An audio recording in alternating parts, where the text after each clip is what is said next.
Daily Detroit is brought to you by the community. Support our work at patreon.com/dailydetroit. Welcome to your Daily Detroit for Friday, November 1st, 2019. I'm Jer Stays. And I'm Sven Gustafson from Detroit's North End. On today's episode, we break down the proposed FCA-PSA merger deal.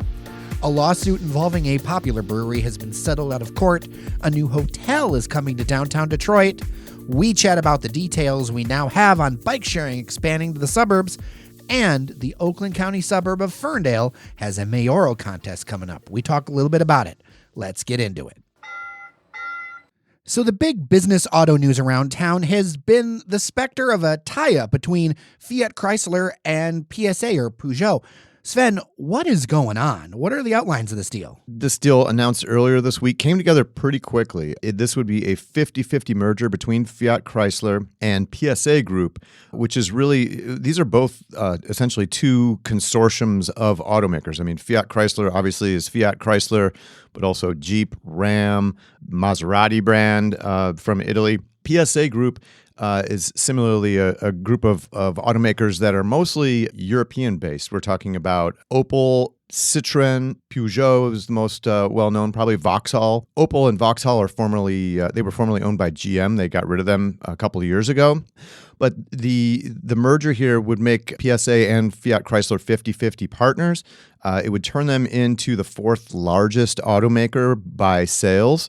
You know, this is seen as sort of benefiting both companies. You know, when this news first came out, I got to admit, I was kind of confused because wasn't there recently like some sort of tie-up that was supposed to happen with another European company? I think it's Renault. Yeah, right. Fiat Chrysler was in merger talks. They had made a big announcement that they were going to merge with Renault, who's currently, part of a auto alliance with Nissan and Mitsubishi, long running, a couple decades long. And that was one of the things I think that confused people. That deal ended up kind of crumbling largely because the French government owns part of Renault, which is another interesting point here because the French government has a minority ownership stake in Peugeot. So it's not really clear, how they're going to get over that. That's one of the kind of risks moving forward.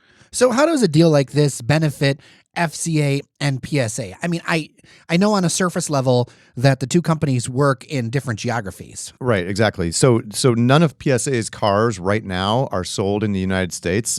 They've all had histories of being sold here in the U.S. market, but it's been decades since that was the case. So PSA is strong in Europe. Where they make a lot of kind of small city cars and smaller SUVs, where Fiat Chrysler really has its strength and its home base for the Chrysler side anyway here in North America. Fiat Chrysler has the Jeep brand, which is arguably like the strongest automotive brand, widely seen that way nowadays, as well as Ram, which is a huge growing brand for pickup truck fans. So, this will give each company strengths in markets where they're not strong right now. It'll add to global scale. So I talked with Michelle Krebs, who is executive analyst at Autotrader.com about this deal a little while ago. And she was saying that neither of these companies are particularly strong in electric vehicles or autonomous self-driving cars, which is one of the big reasons that Fiat Chrysler's been pushing for years now, going back to when Sergio Marchionne became CEO when Chrysler was swooped up out of bankruptcy by Fiat. And Chrysler is no stranger to mergers or merger talk. You think about what happened with Daimler back in the day, the so-called merger of equals. Right. When going all the way back to when I think it was in the 70s, if I'm not mistaken, when Chrysler acquired American Motors, right? Which is essentially where they picked up the Jeep brand from. So yeah, Fiat Chrysler has long been kind of a company that is, defined by mergers and becoming parts of others, which brings up part of the risk here. I mean, the life under Daimler never really worked for Chrysler. There was never a very good fit of the cultures and the organizations, the kind of corporate functions and everything. So it's an open question about how they're going to, fit together. But they're looking, again, for both geographic and financial scale out of this deal, like shoring up each other's weaknesses for Fiat Chrysler in Europe, for PSA here in North America. But, as Krebs pointed out, neither company is particularly strong in developing electric vehicles or autonomous vehicles. They're also very weak in China, which, even though they're starting to have their own economic problems, remains the world's largest automotive market. And it's one that you've got to be strong in if you're going to be globally competitive. It strikes me that more mergers and deals like this could be ahead, because if we think about like even the feedback with what we heard with General Motors and things like that, is that there needs to be a lot of resources to be ready for this new connected infrastructure and connected vehicles. And I know a lot of our listeners are kind of bewildered because they're not used to seeing anything but, they notice Tesla's on the road. But beyond that, electrification and autonomous seems like way far down the line. But to these companies, they're spending money now to make these things happen. Right. I mean, Fiat Chrysler has a little bit of a toehold in autonomous vehicles. They're working with Waymo, which is the Google or Alphabet subsidiary for self-driving cars, which is using Chrysler Pacifica minivans outfitted with their self-driving software.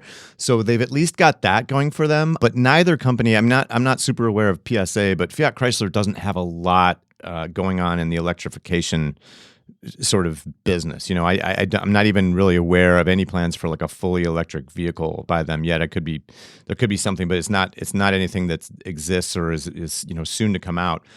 One of the other things that Krebs said that I thought was interesting is that both companies are going to have too much capacity, manufacturing capacity in Europe.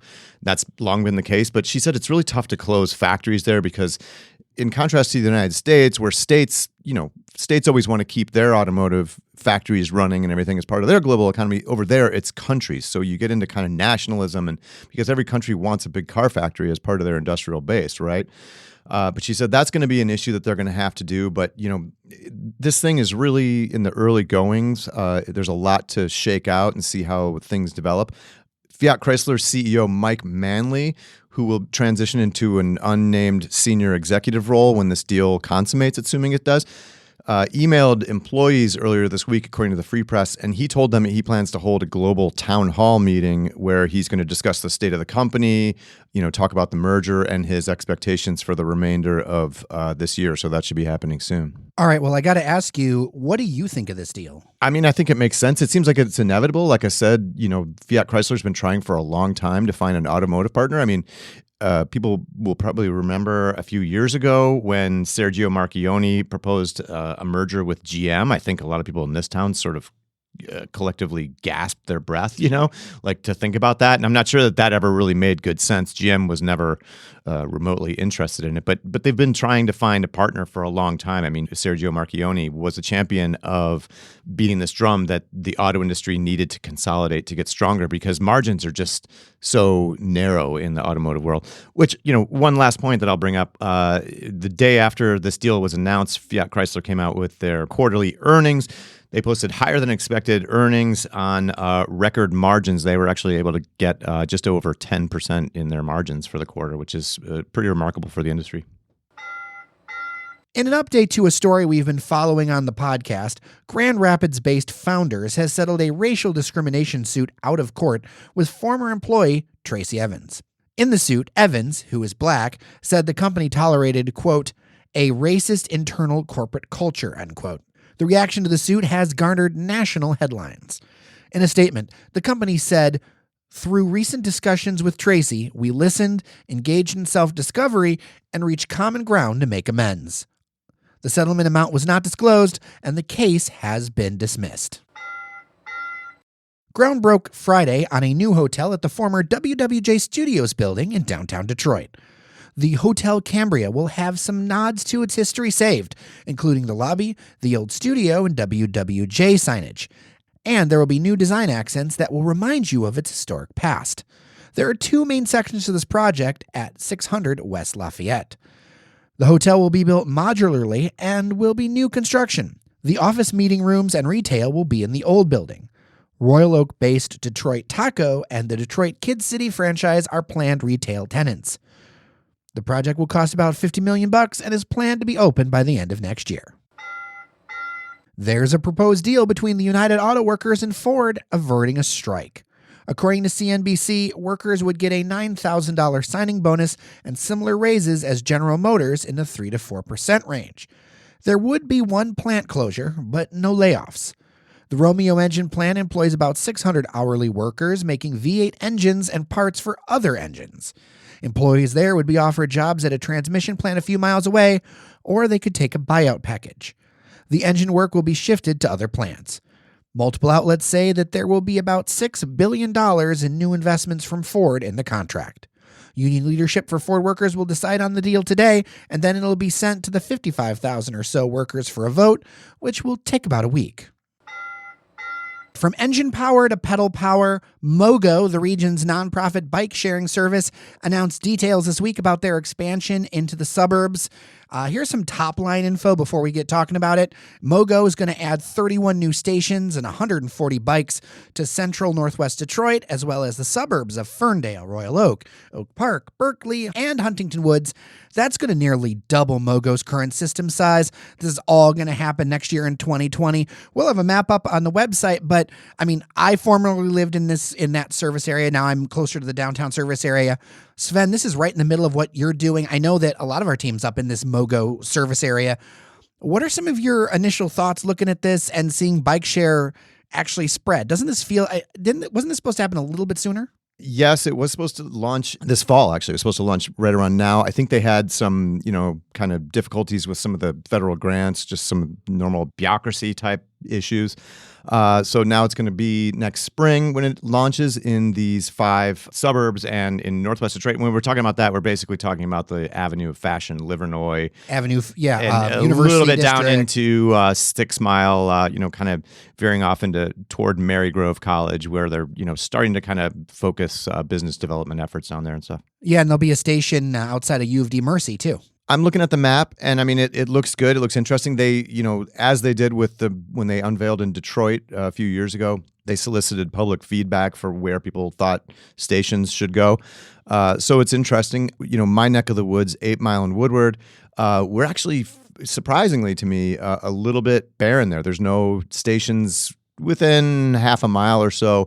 I say that especially because, it's a major crossroads, obviously, but there's also the whole Meyer anchored shopping mall over there. Kind of surprised that they didn't try to get a station over there. But you had also pointed out that riding a bike through there is no picnic because It's kind of harrowing to cross Woodward at 8 Mile through just because of all the traffic and all the noise. Lots of traffic. And that parking lot there, it's a huge parking lot, people driving all over the place. Yeah, you're right. It's not a fun place to bike. So I did notice that there wasn't anything over there on that east side of Woodward by 8 Mile either. That it really this seems to be centered a little bit up the Livernois corridor and more towards 9 Mile. Yeah, and kind of, clustering around downtown Ferndale. Obviously, downtown Royal Oak's pretty well represented. It goes up into downtown Berkeley, and then scattered locations around Oak Park. I think it looks good. It's going to be really interesting. I think one of the things they've said is that they're keeping the option of moving some of these stations around after they kind of see user data and what's working and what's not. So don't be surprised to see some locations maybe move to more high visibility spots. But I think this is a great thing. It'll be a great thing for people. I'm all in favor of encouraging people to get out and use pedal power and leave the car at home once in a while. It's going to be interesting to see that too in places like Oak Park, which is finishing up with their bike lanes, all of their walkability improvements they're making, the stuff that Eric Tungate, their city manager, talked about on our show earlier this year. All of that's starting to actually become like a real thing through there. And it's definitely a different look for the suburbs. Yeah, for sure. Reminding people, I think, that driving a car is not the only option here. You can get on a bike, and this gives people the option of not having to use their own bikes. They can... the great thing about bike share is that sometimes, it presents itself and you weren't even necessarily thinking about going on a bike share. I remember when I visited DC many years ago, there were bike share stations all over the place. And I go, oh, well, I was going to, ride the subway here, but here's a bike. I'm stay up above ground and have a look at the city. And it was great. It worked out so well for me. I used it the whole weekend I was there, and it was fantastic. So, it's a great option for getting around short trips. So Sven, Tuesday is election day in cities and townships across the region. You've got a big election happening in Ferndale where you live, right? That's right. So there's been a lot of turnover in Ferndale because former Mayor Dave Coulter resigned from that position to become Oakland County executive. That was after the death of, the longtime Oakland County executive L. Brooks Patterson, of course. So there are 2 people at the top of the ticket running to succeed Coulter as mayor. That's a part-time position with a 2-year term. Those two candidates are Melanie Piana. She's a longtime city council member who resigned that position to run for mayor, and Brian Stawawi, who's a former Ford engineer who's active with the Detroit chapter of the Democratic Socialists of America. Meanwhile, 3 openings on the city council. 5 people are running for 2 seats that have full 4-year terms. Included among them are incumbent Raylon Leaks May. And then there's a 4-way race for Piana's former seat, which is a partial term that will end in 2022. So nice, clean, tidy, easy explanation, right? So what are the big issues in this election? And so if people don't know, Ferndale is right at the Detroit border, right at Woodward, between 8 Mile and 696. 696-ish, almost. So really, I think you can kind of encapsulate it with that sign that was posted on the Como's property back before it finally reopened that said, "Don't Royal Oak my Ferndale." There's huge angst in Ferndale about all the building and development that's going on in the city. Development continues apace. We just talked about Vester Square on the show recently, which is a mixed-use development near 9 Mile on the railroad tracks. It's on a smaller scale, but I feel like I'm hearing as many developments when it comes to Ferndale as places like downtown Detroit, as far as like the pace of development, if not the giant scale. There's a lot going on right now. It's a construction site. It's a 3-story loft development that's taking shape on an entire block of East 9 Mile Road. Like I said, it's under construction right now. And we talked on way back when. About the Ferndale House development on West 9 Mile. That's got corner units with big windows that are up to $5,000 a month. Like, that's crazy. And I think that right there is almost kind of like the poster child for what a lot of people, I think, are really freaking out about. And of course, one of the biggest projects that's going to be going on for many more months now is the development on Troy, the new mixed-use parking deck that they're building, kind of just south of downtown. What's kind of driving all of this activity right now? Look, Ferndale is an attractive place. People want to live there. We've got a compact downtown. The city's walkable. We've got bike lanes. It's a good place to live. It offers a high quality of life. I don't think there's any secret why people want to be there, and businesses want to locate there because young people want to live there. And, it offers something that doesn't exactly exist in abundance around here in Detroit, frankly. Well, it really feels, and I'm not a resident, but it does feel from the outside that there's kind of like an inflection point going on here. I think so. So the Democratic Socialists for America, the Detroit chapter, recently published a blog post on Medium, and it called Piana. It was focusing mostly on the mayor race in Ferndale. It called Piana the, quote, establishment pick for mayor, and it accused her of accepting money from developers and from Jim Nicholson. He's the chairman of PVS Chemicals and a big player in Republican politics, big Republican donor. The blog post went on to decry all the luxury housing developments that Piana has supported, according to this post. But it said, there's been no affordable housing built, and it said, all these luxury developments aren't, none of them are LEED certified, et cetera. I'll read a quote from it. It said, rather than pursue a path of modest, green, sustainable growth, Ferndale has been on an out-of-control development spree for nearly a decade with Melanie Piana at the helm. And the post basically concludes, by urging vote for Stawawi and Neda Daher, who is one of the candidates running for city council, also on the DSA ticket. All right. So what has Piana said? Well, Melanie Piana is the chief operating officer of Jefferson East. We've had some of her colleagues on the show a couple times before. Her campaign is all about maintaining good city services. She, supports housing affordability. I don't think any of the candidates, frankly, would argue against that. She supports environmental sustainability, and she's a big supporter of improving mass transit in the region. She recently sent out a fundraising pitch saying that Stawawi is mischaracterizing her and her work, and saying that he shows a misunderstanding of how city processes work. It's also worth pointing out that Medium blog post itself pointed out that she's got about a 10-to-1 fundraising advantage over Stawawi. And it's always tough when, you're running against an incumbent. I call Piana an incumbent because she's been on the city council for a long time, who has strong name recognition among voters. Bottom line, though, whether you live in Ferndale or another city, if your city's having an election, get out and vote.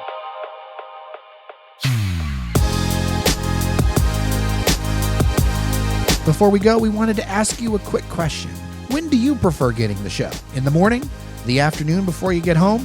We're always looking to know more about our listeners and how we can make something that you can really use. So send us feedback at dailydetroit@gmail.com.